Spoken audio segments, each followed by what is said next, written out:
They weren't sure how long they were going to keep me on it, so they kept me on it a month. I was pretty much put into remission just after a month of a very aggressive, fast-growing leukemia, which probably would have killed me by the end of the year if they had not found it.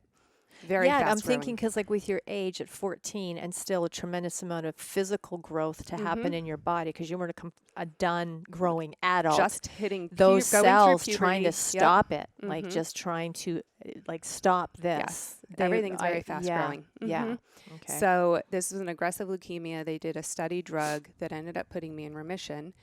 And then I got 2 weeks of chemotherapy kind of followed up after that just as a protocol, which was in the span, it was a month long. So they hit you with chemo for a week. You're home. I had, fever because your counts dropped down, and then they would come back up. They would hit me again, go through that cycle again, and then I was good to go, which was great. So got to go back into school, got to kind of recover from all of that, and lost my hair still. But my friends in my high school were amazing. They just welcomed me back in. And that's a tough time if you're kind of, I don't want to use the word normal, but your average everyday teenager. Right. In junior high, that's a tough time. It's a tough time. And then you add this. Right. And so like a traumatic experience. Yeah. And then you lose your hair. And then you lose just keep adding. But I mean, overall, you kind of had, I'm not going to say you had a good experience, but it sounds like you had really great people in your life that, you were able to sort of navigate this and maintain some kind of teenage girl's life, having come out of the treatment and sort of getting back into regular teenage life. Right.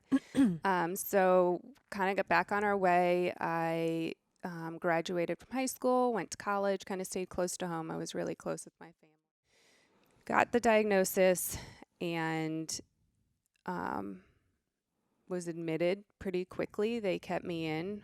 They wanted to get my kidney out as soon as possible. They scanned my body to make sure that the tumor wasn't anywhere else. They ran their normal blood work. They kind of gave me the plan as to what they thought it was going to look like. So they said a year of chemo, but we don't know how to exactly treat you yet because you've maxed out the other. What happens is with chemotherapy, which is liquid therapy, is you can only have certain amounts of dosages of certain amounts of drugs. So, and certain kinds of drugs. The way they treated me with the leukemia was so aggressive that I couldn't have that same drug again to the extent that I had it with the chemo from the leukemia. So they said, kind of, this is our idea. This is kind of our plan. It's going to be a year of chemo. You're going to need a portacath put in, which everything goes up and under the skin at that point. It's kind of part of you. Yes. We're going to take your kidney out. You're going to recover from that. So plan the surgery. Happens to be the same day as my sister's junior prom. And my parents were able to somehow manage to still have life go on. The day I was getting my kidney out. So my mom, my grandmother, my dad, and the boyfriend at the time were there to be with me. Right. And then my mom and dad left while I went into surgery. Right. Left and went home and did the her prom thing. Gave her her prom. For my sister. Wow. And then came back to the hospital 8 hours later. Right. A long surgery. Yeah. And they were able to be there during that surgery. And I'll never forget, I actually woke up towards the end of my surgery before I was supposed to. Oh my gosh. Sat up with like my side open. And I remember all the doctors talk about like scaring the crap out of the doctors. No kidding. The anesthesiologist. Well, I was under for so long that they were trying to gradually pull me out. So to look at them and where do you get your hope from? Are you trusting in the doctors? And it's almost like this tough love that you have to give them because you want to be comforting to them. Yes. And be like, you're going to get through this. And it's not going to be easy. My parents are still alive. My parents survived. Yes. Maybe their marriage didn't, and maybe there's stuff that they're still dealing with, but my parents survived. Yes. I survived. Some kids don't. And your family, you're all still very close. Like you have close. very close relationships with your family. Yes. Yes.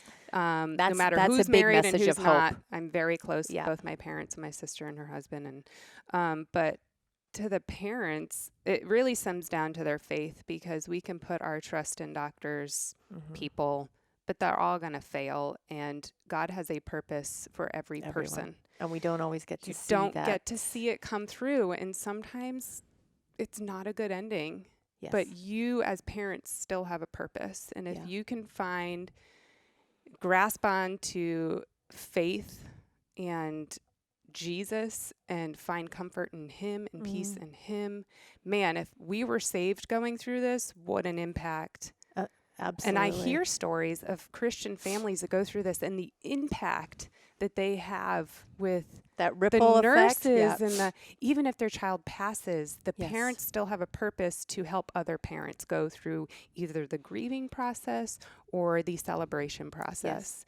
And I think it's just tough love and a reality check to them with a comforting underlying peace. And that's only coming from Jesus. So